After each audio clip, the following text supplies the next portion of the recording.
Radyaw na buntag sa tanan. Ay, buntag pati. Adunay mga butang sa kalibutan nga ngayan ipaambit ngadto sa uban, labi na ni atong mga gihikawan niini. Ang atong ebanghelyo karon nagpadayag nga dili kita malingla sa mga kalibutanong mga bahandi. Apan atong paningkamutan nga magtigom kita og mga bahandi nga langitnon. Ang sambingay sa usa ka dato nga Hakob nagpadayag nga siya wala gayud magtagad sa pagtigom og mga bahandi nga langitnon, apan iyang gipasulabi ang iyang kahakog sa mga kalibutanong bahandi. Siya miingon, siya kaugalingon nga gub-on ko ang akong mga kamalig ug magtukod ako og labaw pa kadako niini ug tigomon nako didto ang tanan nakong mga lugas ug katigayunan. Kini nga kinaiya nagpakita lamang ang iyang gusto nga kabuton mao lamang ang pagpalambo sa iyang kaugalingon ug dili makamaong mutabang sa uban. Sa sobra niyang kahakog sa iyang katigayunan, siya nabutahan ug dili na makamaong mulantaw sa panginahanglan sa uban. Diha sa atong pagka-Kristiyanos, sumusunod sa atong Ginoong Hesukristo, kita gipahinumduman na dili unta kita maulipon sa mga kalibutanong mga bahandi.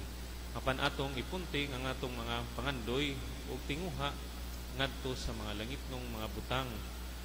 Kay matud pa ni San Ambrosio, ang mag-uban alang kanato sa kamatayon mao lamang ang bertud o ang kaluoy. Matuod gayud kini tungod kay kung moabot na kanato ang higayon nga kita mobalik na ngadto sa sabakan sa atong langitong amahan, ang mga bahandi nga atong gitigo mapanunod lamang sa ubang tao o ang bugtong magpahinumdom mao lamang ang atong pagigugma sa uban na makita diha sa atong pagpaambit sa kung unsa ang anaa kanato. Sa katapusan, ang atong Ginoong Hesukristo nagpaambit siya ang kaugalingon sa walay pagduha-duha. Gihukas niya ang iyang pagka-Dios o iyang gisulob ang pagkatawhanon. Mao kini ang matuod nga pagigugma og dili sama sa gugma nga gipakita sa usa ka dato nga hakog nga walay laing giuna-una kundi ang iyang kaugalingon.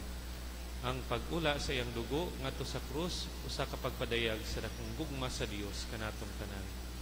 Kining atong nadawat nga bahandi nga gikan sa Dios nga mao ang buhing pagtuo ato kining ipaambit ngadto sa uban.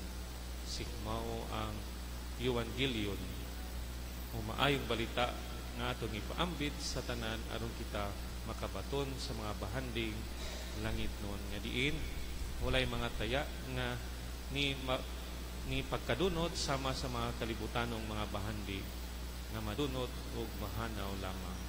Atong ipaambit si Kristo sa mga siyam ipaambit sa iyang kaugalingon nganhi kanato. Amen. Magambog kita sa Dios, Amahan nga naghatag kanato